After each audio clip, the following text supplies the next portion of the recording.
l'approche finale, tu sais, ce que notre ami Stéphane Bailey fait en formation, lui, il parle de quand tu es rendu à 100 pieds de l'orignal, comment le finir, tout ça. Moi, j'effleure à peine le sujet. C'est pas ma spécialité. Moi, ma spécialité, c'est l'ensemble. Prendre un chasseur de zéro puis de l'amener à trouver où il y a un orignal. Ce soir, c'est ça que je vais vous présenter. Donc, les termes en ordre, prospection de domicile, les transitions. Qu'est-ce qu'une transition?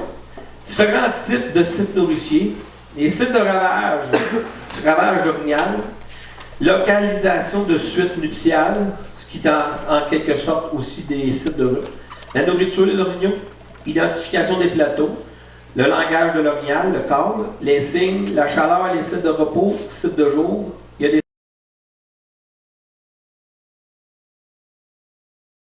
différents types de sites nourriciers, les sites de ravage d'orignal, localisation de suites nuptiales, ce qui est en quelque sorte aussi des sites de rue, la nourriture des orignaux, identification des plateaux, le langage de l'orignal, le cadre, les signes, la chaleur, les sites de repos, sites de jour. Il y a des séquences de chasse, bien sûr, des images de plateaux propices, des images trop belles. Je mets une parenthèse, je me sers de...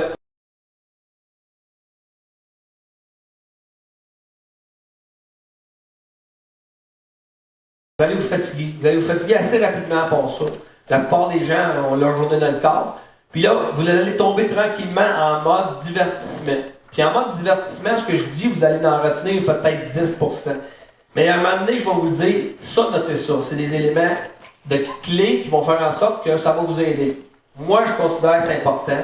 Donc, je vous le dis pour vous ramener, vous réveiller. Je pourrais débuter la soirée en passant les plus beaux vidéos de chasse qu'il y a pas, que j'ai faites, des beaux gros bas qui sont